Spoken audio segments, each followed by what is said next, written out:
तेजस्विनामस्तु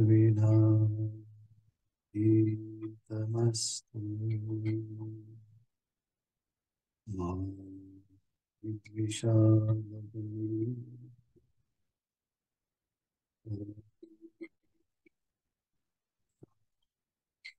कृष्ण शान्तिः।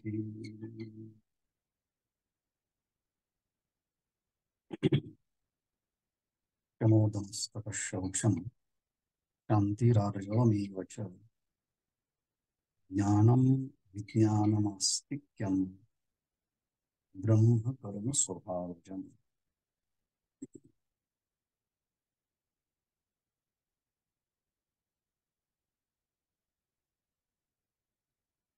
श्रीमद्भगवद्गीता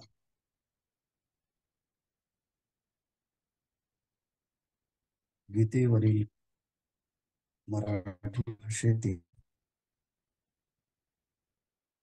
श्री संत ज्ञानेश्वर महाराजांची सर्वोत्तम टीका म्हणजे ज्ञानेश्वरी, अर्थात भावार्थ दीपिका, मोक्ष संन्यास योग नामक ह्या 18व्या अध्यायातील श्लोक क्रमांक 42 आणि ओवी क्रमांक 848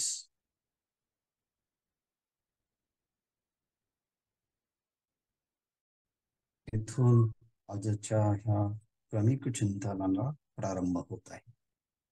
प्रस्तुत प्रकरण असं चालू आहे की प्रकृती निर्मित सत्व, रज आणि तम ह्या प्रकृतीची गुण, त्या गुणांच्या मध्ये झालेली विषमता, एक गुण वाढवून दुसरे दोन गुण तेही विषम स्वरूपामध्ये अभिभूत जेव्हा होतात तेव्हा एका एका व्यक्तिमत्वाला एक एक नाव प्राप्त होतं। ते आहे ब्राह्मण, क्षत्रिय, वैश्य आणि शूद्र। हे तिन्ही चारीही आपापल्या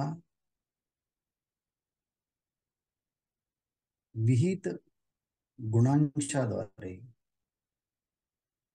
निर्माण होणारा विहित कर्म, त्या कर्माने ईश्वर समर्पित पूजनाने त्या चारही वर्णांना ब्रह्मस्वरूपापर्यंत आपापल्या कर्माने प्राप्त होत आहे। त्यापैकी प्रथम वर्ण जो ब्राह्मण आहे, पुरुष सूक्तामध्ये ब्राह्मणो मुखमासीत बाहुराजन्यकृतः,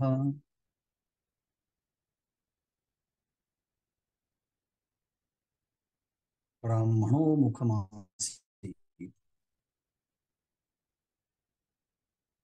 ब्राह्मण हे माझं मुख आहे.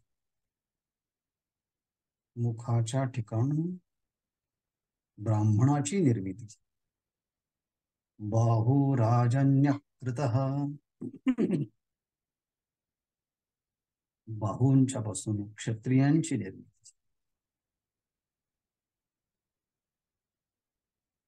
पद्भ्यां शूद्रो अजायत.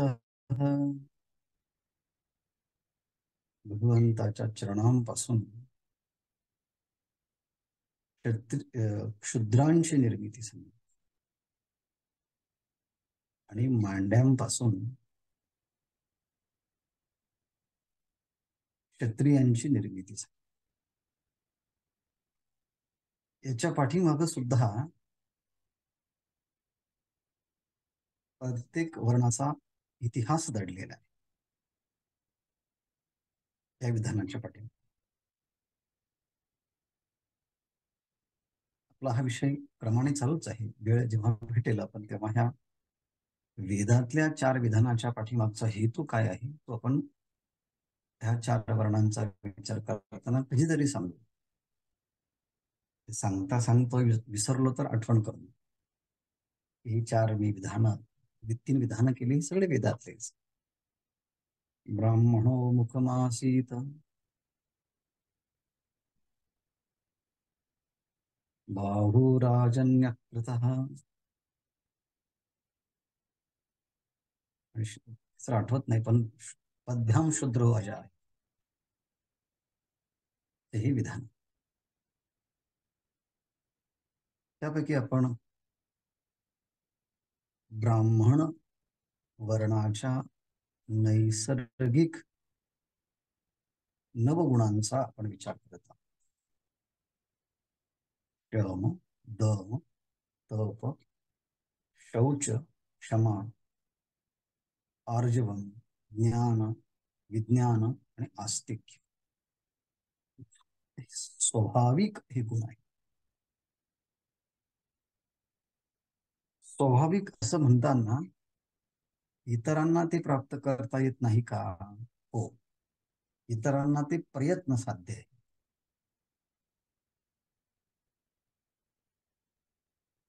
गुरु तदस्य वैश्य. गुरु तदस्य वैश्य.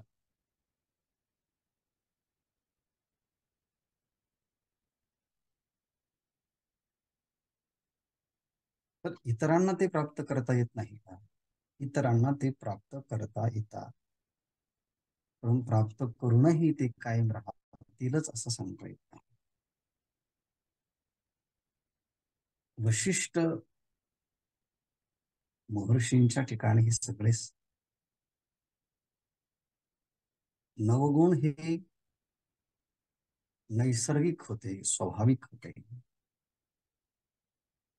विश्वामित्रांनी प्रयत्नपूर्वक शेवटच्या काही कालखंडामध्ये हे गुण नैसर्गिक जे होते वशिष्ठांच्याकडे, ते विश्वामित्रांनी प्रयत्नाने ते साध्य केले.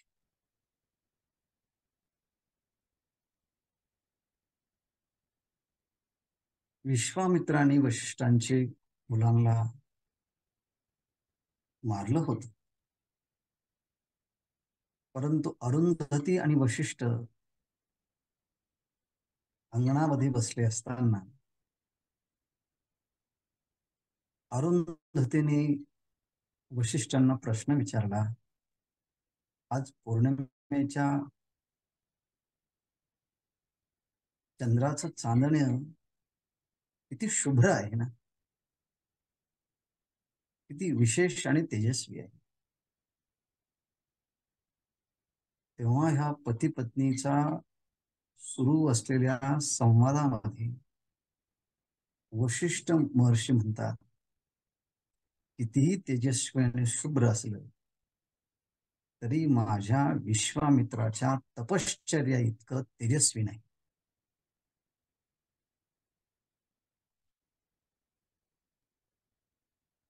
हा संवाद विश्वामित्र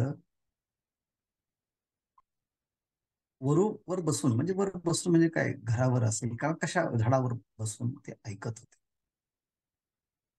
वशिष्ठ पुत्रांना मारलेलं होतं, त्यांचा वध केला होता, आणि आता विश्वामित्राला सुद्धा आपण हे करू, मारून.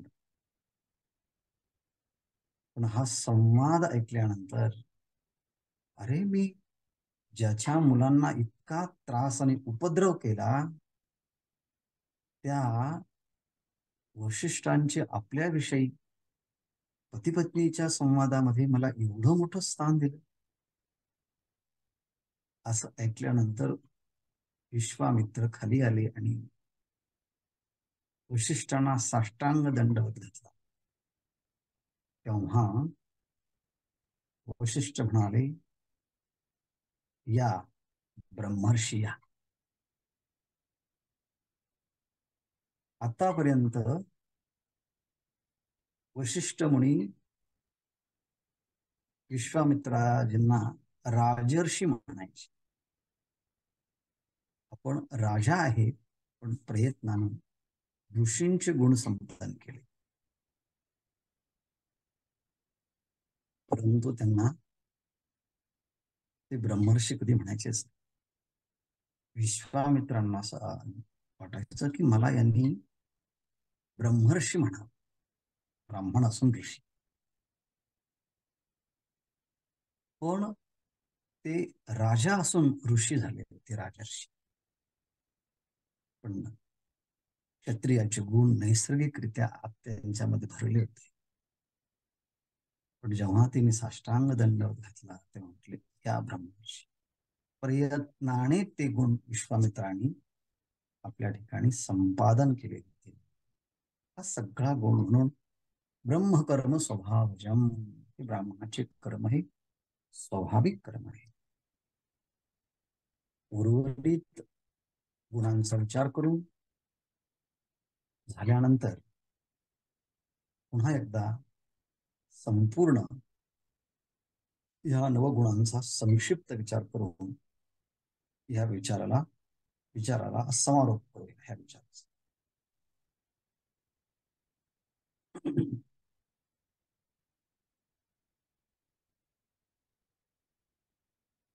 काल आपण विज्ञान या गुणांचा विचार पाहतो.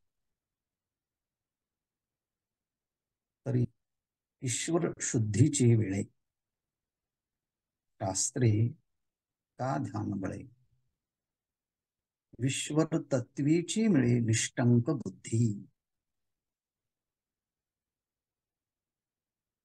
ईश्वर तत्वीची निष्टंक बुद्धी मिळे. त्या ईश्वर तत्वाच्या ठिकाणी, त्या ईश्वर स्वरूपाच्या ठिकाणी निष्टंक बुद्धी मिळे.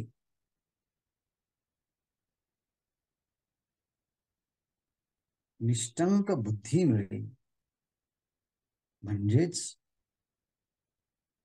निश्चयात्मिका जी बुद्धी आहे, ती निश्चयात्मिका बुद्धी त्या ईश्वर तत्वाच्या ठिकाणी मिळते, एकरूप होते, ऐक्याला होते.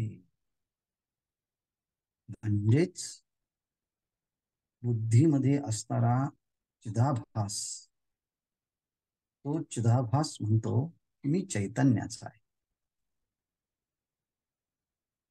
आतापर्यंत बुद्धीमध्ये पडलेला चिदाभास म्हणत होता मी बुद्धी आणि बुद्धीच्या गुणधर्मांचा आहे. पण आता बुद्धिवृत्तीमध्ये प्रतिफलित झालेलं चैतन्य, ज्याला चिदाभास म्हणतात, तो चिदाभास म्हणतो की जरी मी बुद्धीत असलो तरी मी बुद्धीचा नाही. I may exist in intellect, but I do not belong to intellect. I may exist in intellect, but I belong to consciousness. बुद्धीमध्ये रिफ्लेक्टेड असणारा जो चिदाभास, तो चिदाभास स्वतःला ओळखतो की मी बुद्धीमध्ये आहे, पण बुद्धीचा नाही. मी बुद्धीमध्ये आहे, पण बुद्धीचा नसून मी चैतन्याचा आहे. मग चिदाभास जेव्हा मूळ चैतन्याशी एकरूप होतो, तो बुद्धी ह्या उपाधीने चैतन्याशी तो चिदाभास होत असल्यामुळे, परंतु बुद्धी उपाधी असल्यामुळे इथे असं म्हटलं आहे, बुद्धी निष्टंक ईश्वर तत्वी मिळे. म्हणजे बुद्धीमध्ये असणारा चिदाभास संशय विपर्यय रहित मी चैतन्याचाच आहे असा त्या चिदाभासाचा निश्चय असल्यामुळे इथे चिदाभास हा सगळा बुद्धीच्या साह्याने होत असल्यामुळे इथे बुद्धीलाच असं म्हटलं आहे की निष्टंक बुद्धी ईश्वर तत्वी मिळे.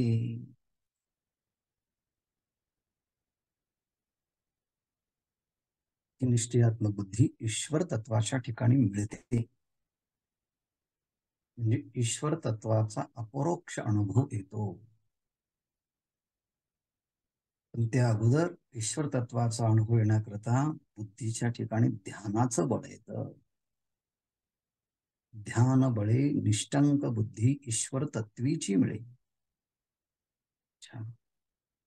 परंतु ध्यानाच्या पर्यंत येण्यासाठी शास्त्राने ध्यान काय आहे, कुठे असायला पाहिजे, कसं असायला पाहिजे, ध्यानामध्ये कोणती प्रक्रिया घडायला पाहिजे, हा सगळा विचार शास्त्रामध्ये सांगितला आहे. म्हणून पहिल्यांदा शास्त्राभ्यासाकडे प्रवृत्ती व्हावी, ध्यानाकडे प्रवृत्ती व्हावी, आणि मग शास्त्राभ्यासाचं बळ, ध्यानाचं बळ आणि निश्चयात्मक बुद्धी त्या ईश्वर तत्वाशी मिळते, एकरूप होते, ऐक्याला पावते. हे सगळं कधी घडतं? सत्वशुद्धीची वेळे. जेव्हा आपलं अंतःकरण शुद्ध होतं, त्या शुद्ध अंतःकरणाच्या वेळेस असं घडतं. आणि असं घडायला लागलं की समजायचं की आमचं अंतःकरण आता शुद्ध झालं आहे, आमची नैसर्गिक प्रवृत्ती शास्त्राकडे होऊ लागली आहे, त्याचं रहस्य समजू लागलं आहे, त्या रहस्याप्रमाणे ध्यानाकडे प्रवृत्ती होऊ लागली आहे. त्या ध्यानाचे संस्कार दीर्घ सखोल झाल्यामुळे आता अंतःकरणाची वृत्ती नैसर्गिकरित्या अंतर्मुख होऊ लागलेली आहे. ही ध्यानाचं बळ जसं जसं वाढत जातं, तसं बुद्धीतला संशय निवृत्त होऊन बुद्धीही त्या आत्मतत्वाचा निश्चय करते. म्हणजे बुद्धीमध्ये असणारं प्रतिबिंबित चैतन्य म्हणजे चिदाभास, तो चिदाभास म्हणतो की मी बुद्धीमध्ये आहे पण बुद्धीचा नाही, बुद्धीमध्ये आहे पण मी चैतन्याचा आहे, मी चैतन्यच आहे, असा बुद्धीचा निश्चय म्हणजे चिदाभासाचा निश्चय होतो. तेव्हा त्याला विज्ञान असं म्हणतो. हे विज्ञान बरवे, हे बरव विज्ञान,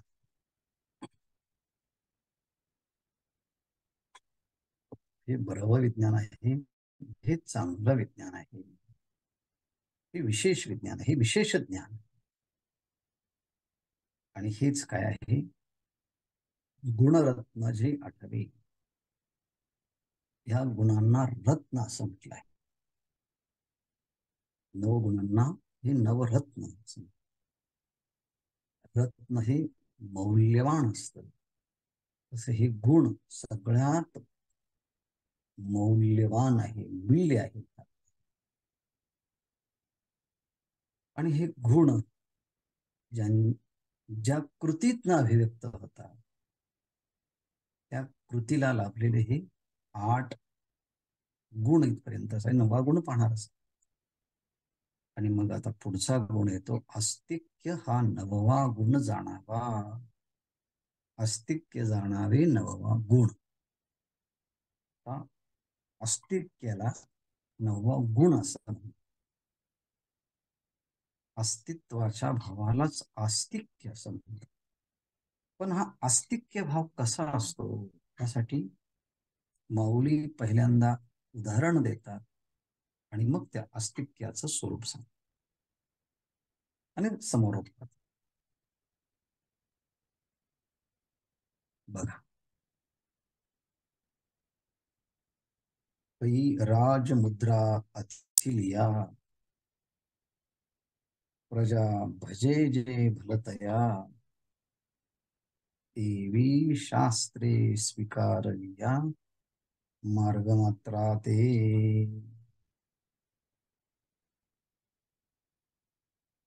पै राजमुद्रा अथिलिया प्रजा भजे भलती. आस्तिक्य ह्या गुणांचा, आस्तिक्य ह्या तत्वाचा विचार सांगत असताना मग उदाहरण देतात. राजमुद्रा, राजाची मुद्रा. एखाद्या कोणत्याही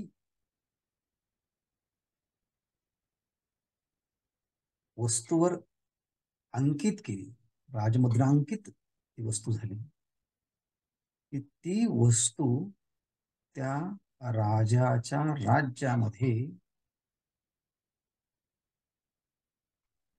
पैशाच्या रूपामध्ये ती कार्य करते.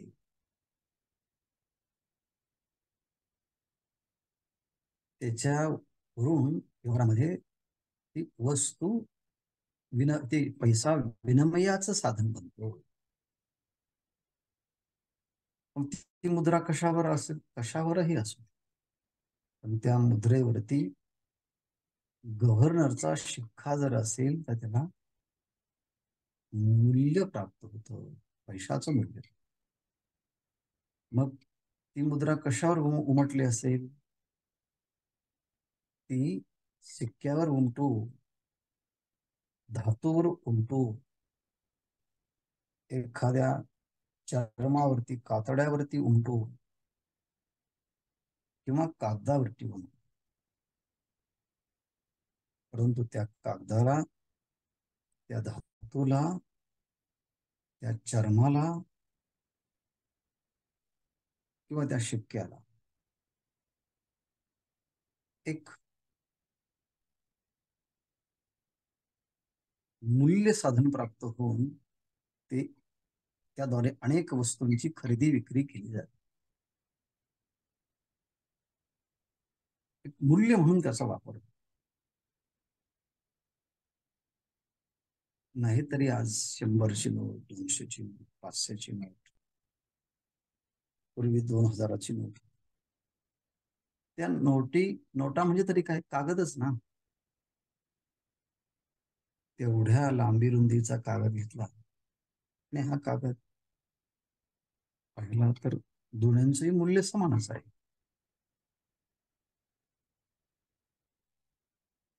त्यांच्या मूल्यामध्ये फार फरक पडत. पण आता राजमुद्रा उमटली ना, तर त्याची किंमत वाढत जाते. 50 रुपये, 100 रुपये, 200 रुपये, 500 रुपये,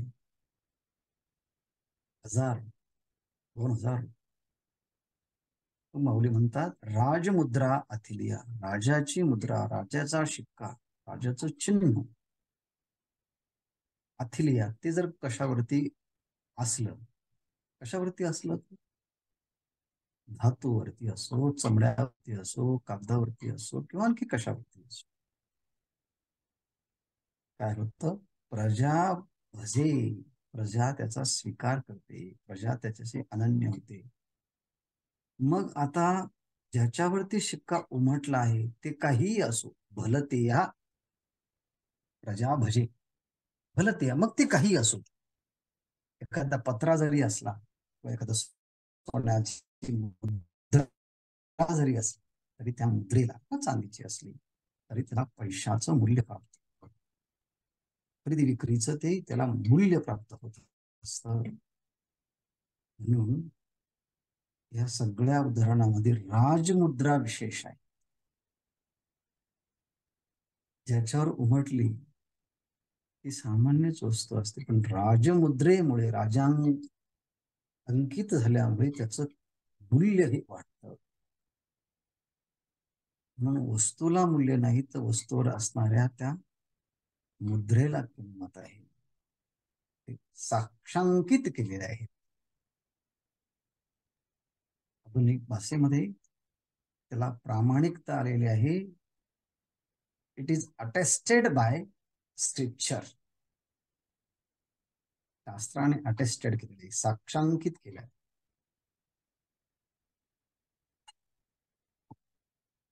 शास्त्राने साक्षांकित केल्यामुळे त्याचं मूल्य आता अधिक आहे.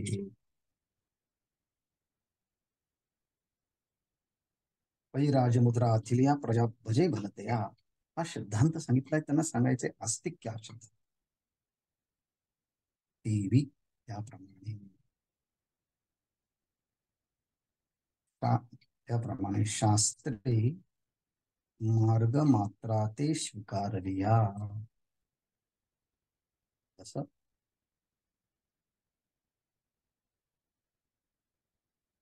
शास्त्रे म्हणजे शास्त्राने,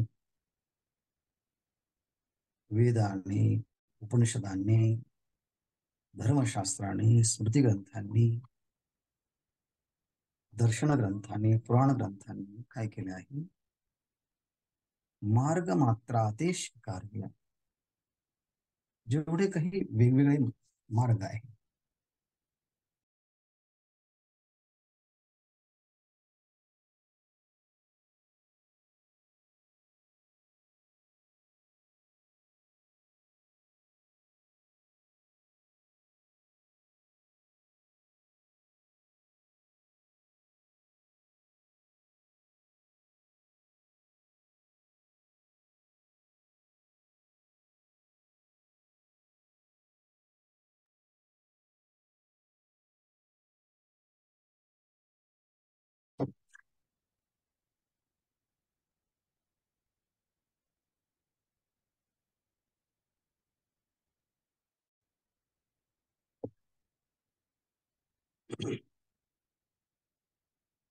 शास्त्राने मार्गमात्रांचा स्वीकार केलाय. मार्गमात्र समजत असताना अंतःकरण शुद्धीद्वारे परमात्म्याच्या आत्मसाक्षात्काराचे वेगवेगळे.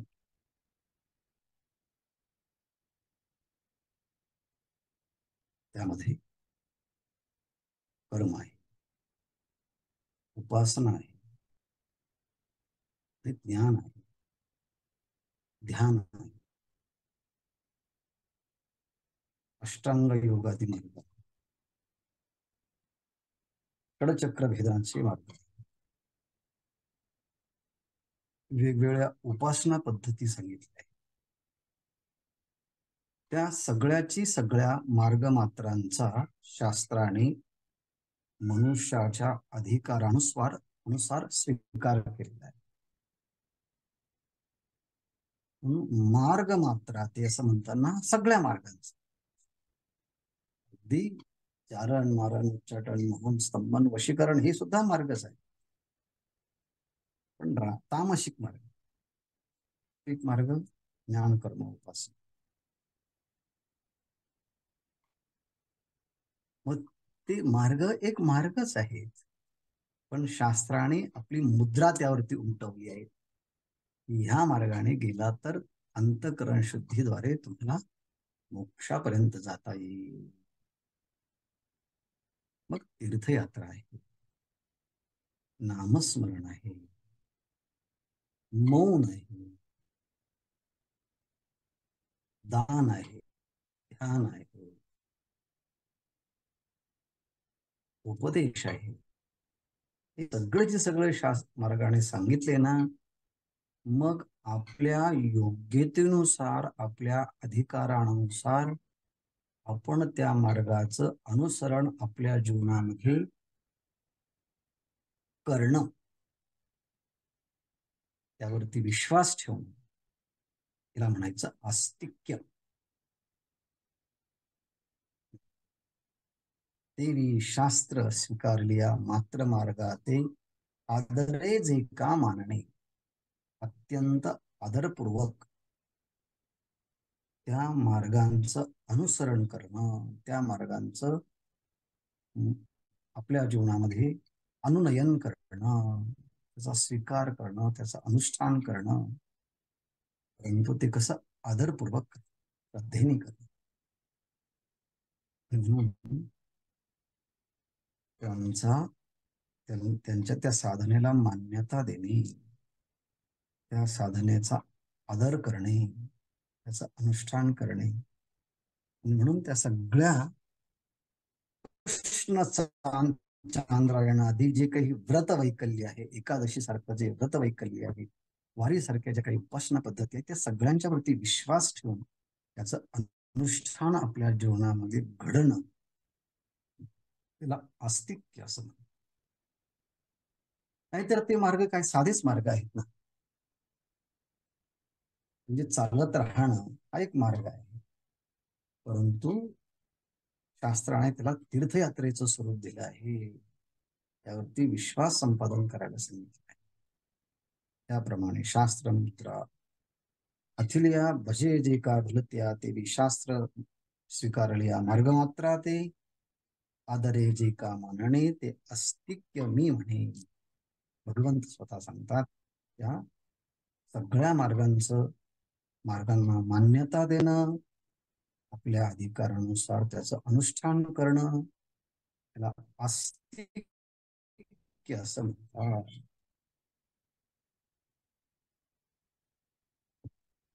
अस्तिक्य म्हणे. आणि हा 9वा गुण आहे बरं का. तो 9वा गुण जेथे कर्म ते साच, तो 9वा गुण हा 9वा गुण आहे. कोणता? अस्तिक्य. मग 9वा गुण जर अस्तिक्य आहे, तर पहिला गुण कोणता आहे? क्षमा, शम, दम, तप, शौच, क्षमा, आर्जवम, ज्ञान, विज्ञान, आणि हा अस्तिक्य नावाचा हा गुण आहे. गुण आहे. मूळ श्लोकामध्ये म्हटलं आहे, ब्रह्म कर्म स्वभावजम. हे ब्राह्मणाचे 9 स्वाभाविक कर्म आहे. पण इथे मात्र ज्ञानेश्वर महाराजांनी ह्या 9 कर्म न म्हणता ह्या 9 समूहाला ज्ञानेश्वर महाराज गुण असं, तो 9वा गुण, तो दुसरा, चौथा गुण असं म्हणून सगळ्या ठिकाणी गुण गुण गुण अशा शब्दाचाच प्रयोग पहिल्यापासून शेवटपर्यंत. पण मूळ भाष्यामध्ये, मूळ श्लोकामध्ये मात्र ब्रह्म कर्म स्वभावजम असं म्हटलं. मग मूळ श्लोकामध्ये कर्म म्हटलं, ज्ञानेश्वर महाराजांनी गुण म्हटलं, मग काय समजायचं आपण?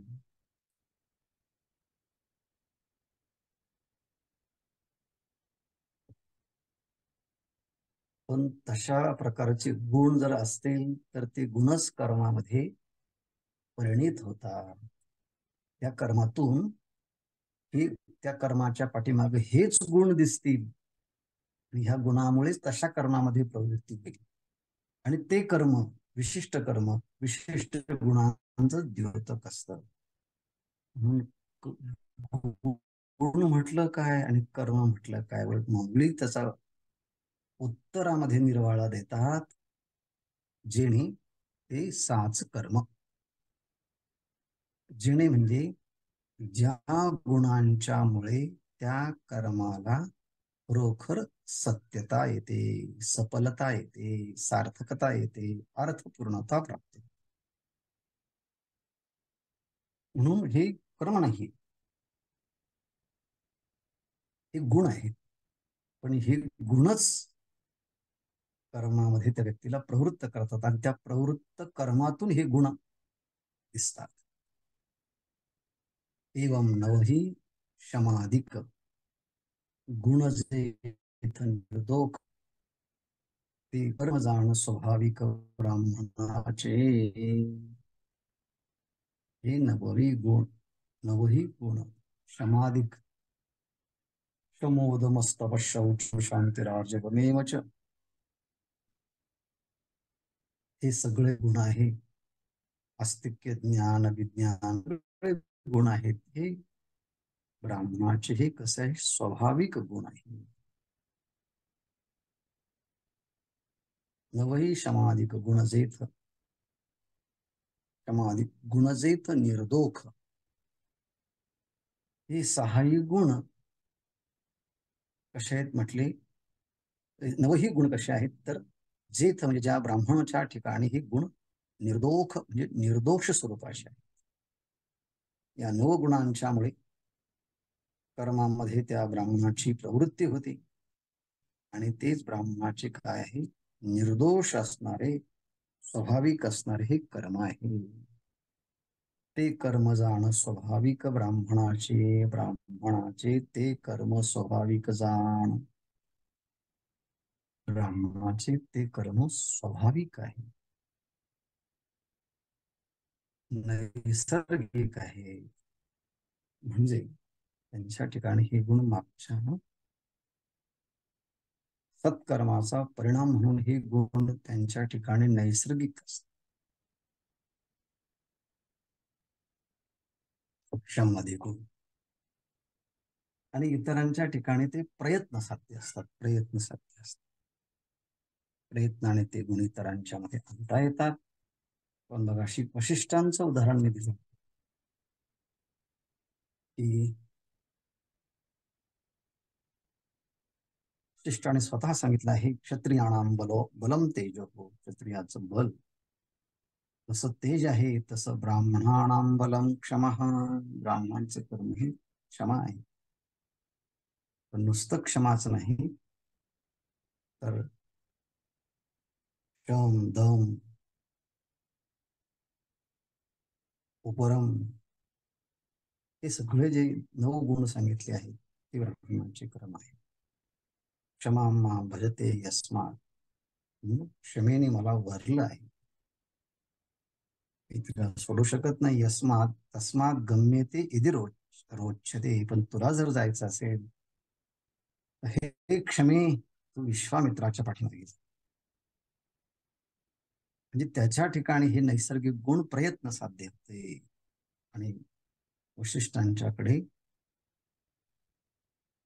नैसर्गिक होते. अर्जुन म्हणत होता मी युद्ध करणार नाही.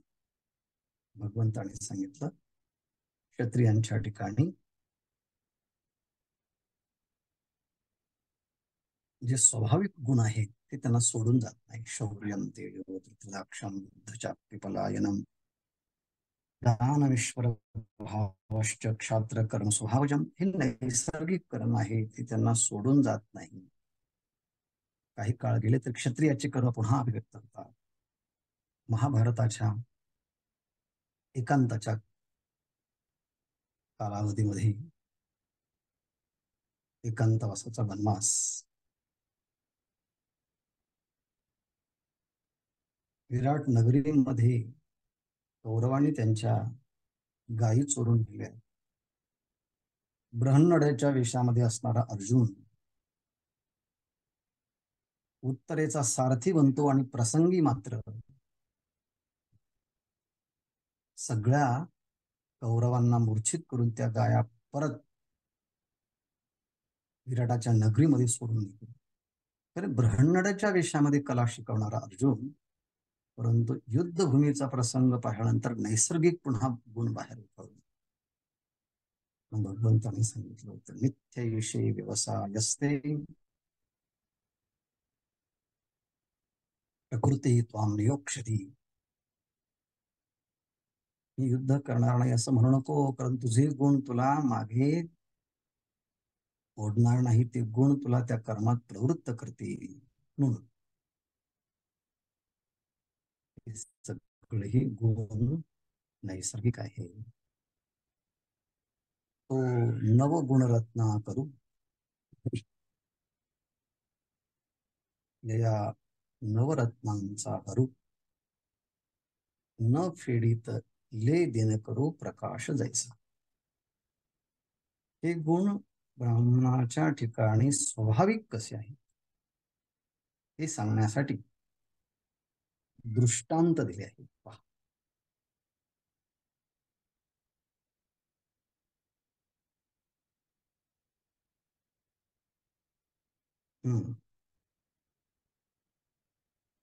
तो गुण तो नवगुण असा जो नवगुणाने युक्त असणारा तो ब्राह्मण, तो कसा आहे, नवगुण रत्नाकरू. रत्नाकर शब्दाचा अर्थ आहे समुद्र. समुद्राच्या पोटामध्ये अनेक मौल्यवान रत्न असतात, म्हणून त्या रत्नाचा कार जिथे अभिव्यक्त होतो तो रत्नाकार म्हणजे रत्नाकरू म्हणजे समुद्र. पण हे नवगुण हेच काय आहे, समुद्राप्रमाणे आहे. कारण तो महात्मा नवगुणांचा समुद्रच आहे असं त्याला ओळखलं जातं. तो ब्राह्मण नवगुणांचा समुद्र आहे. तो नवगुण रत्नाकरू. नवगुण एकत्रित आले त्याच्या ठिकाणी, म्हणून त्याला नवगुणांचा समुद्र असं म्हटलं आहे. ही पहिली उपमा. त्याच नवगुणांना आता दुसरी उपमा ज्ञानेश्वर महाराज देतात, या नवरत्नांचा हरू. हे जे आतापर्यंत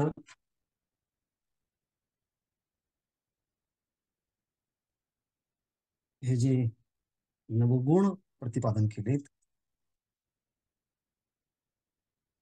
शम दम तप शौच क्षमा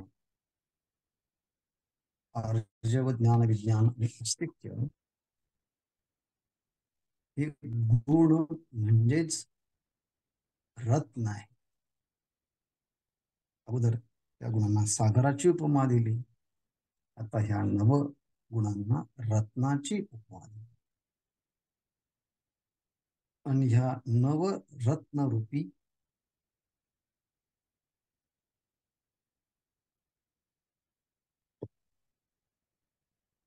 नवरत्न रूपी गुणांचा एक हार तयार केला आहे.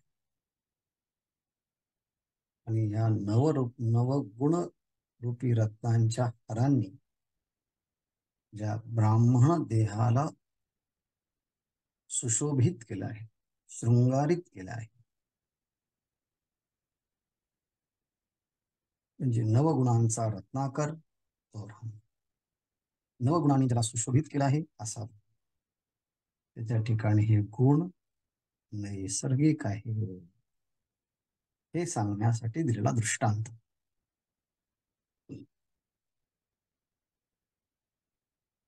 जैसा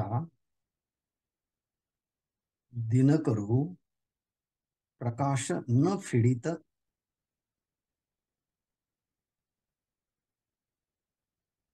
दिनकरू प्रकाशले. ज्याप्रमाणे दिनकरू म्हणजे सूर्य काय करतो, जैसा दिनकरू प्रकाश न फिडित, 24 तासामध्ये सूर्य आपला प्रकाश कधीच टाकत नाही.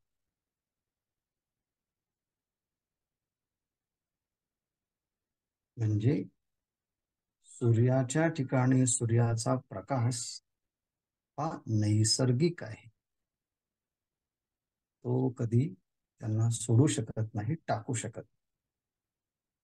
म्हणून जैसा दिनकरू प्रकाश न फिडित, दिनकर नाम सूर्य जसा प्रकाशाला टाकत नाही, मग काय करतो, दिनकरू जैसा दिनकरू प्रकाशू ले, परंतु तो दिनकर म्हणजे सूर्य तो प्रकाशालाच धारण करतो, प्रकाशाने सुशोभित होतो. तो सूर्यप्रकाशाचा त्याग करत नाही, कारण तो त्याचा गुण स्वाभाविक आहे.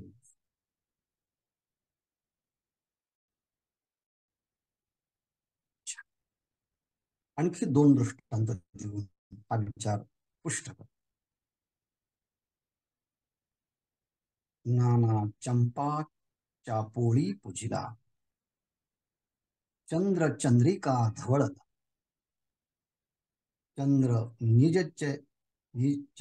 निज चर्चिला सौरभ्य जेवी.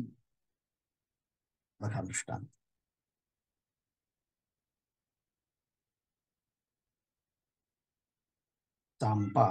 चाफा चांपोळी पुजिला.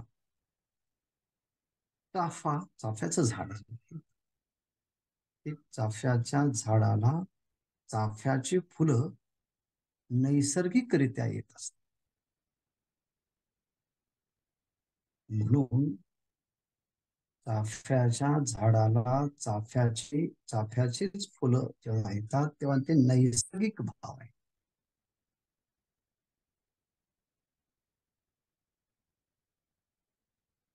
पण ते चाफ्याचे फुलं तोडायचे आणि मग देवाला समर्पित करायचे हा नैमित्तिक पूजा आहे. परंतु चाफ्याच्या फुलाची झाडाची चाफ्याची फुलं ही नित्य नैसर्गिकरित्या पूजा करतात. तो नैसर्गिक ते ते फुलं तोडून भगवंताच्या पूजेला समर्पित केली तर ते नैमित्तिक पूजा. दुसरा दृष्टांत चंद्रिका धवळला.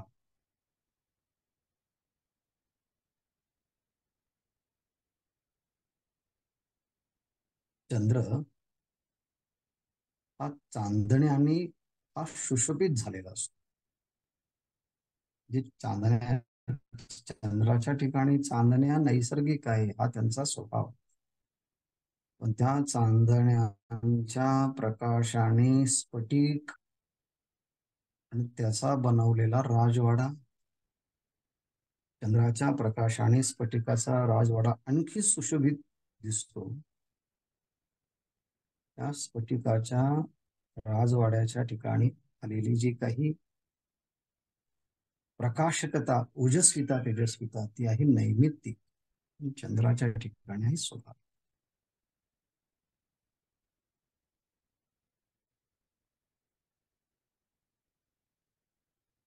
किंवा चंदनाच्या ठिकाणी असणारा जो काही सुगंध आहे तो कसा आहे?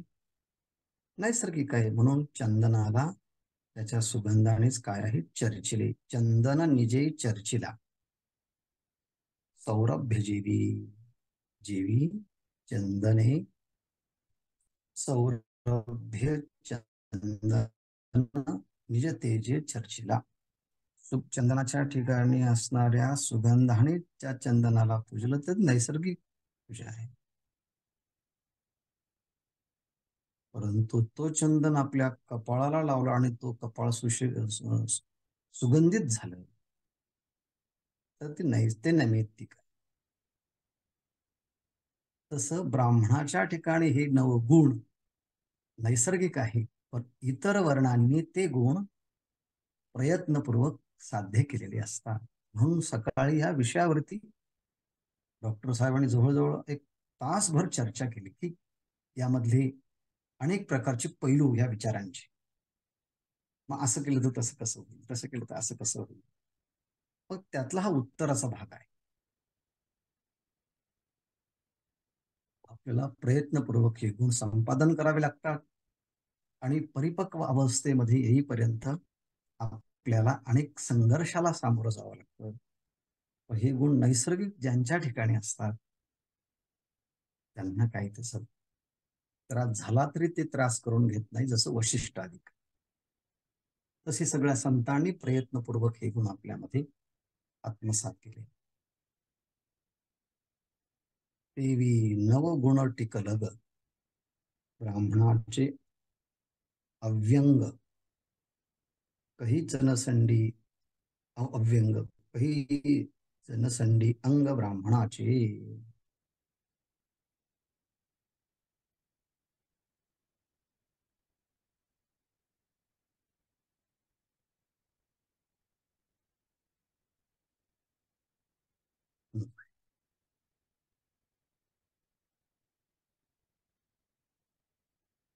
हे नवगुण टिकलक हे जे काही प्रमाणे सांगत आलेले हे नवगुण जे आहे हे नवगुण कसे आहेत म्हटले?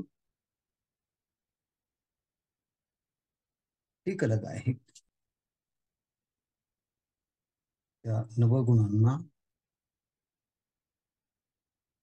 टिकलग असं म्हणत असताना ते नवगुणरूपी रत्नाने जडित त्यांचंही व्यक्तिमत्व. त्या नवगुणांच्या रत्नाला त्यांनी लेणं अलंकार म्हटलं. पण ते कसे आहे अलंकार? ब्राह्मणाचे अव्यंग नवटिक लग लेणे.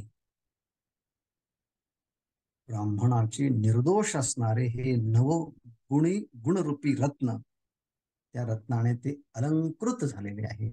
आणि हे नवगुण ब्राह्मणाचे अंगी काही चणसंडी. ब्राह्मणाच्या देहाला सोडून, वशिष्ठांसारख्या ब्राह्मणाच्या देहाला सोडून कधी राहत जात नाही, म्हणून त्यांच्या ठिकाणी स्वाभाविक आहे, ते कायम त्यांच्या ठिकाणी. त्याच्या अतिरिक्त असणारे जे गुण आहेत ते क्षत्रियाची, त्याचा विचार आपण उद्या बघूया. ओम पूर्णमदः पूर्णमिदं पूर्णात् पूर्णमुदच्यते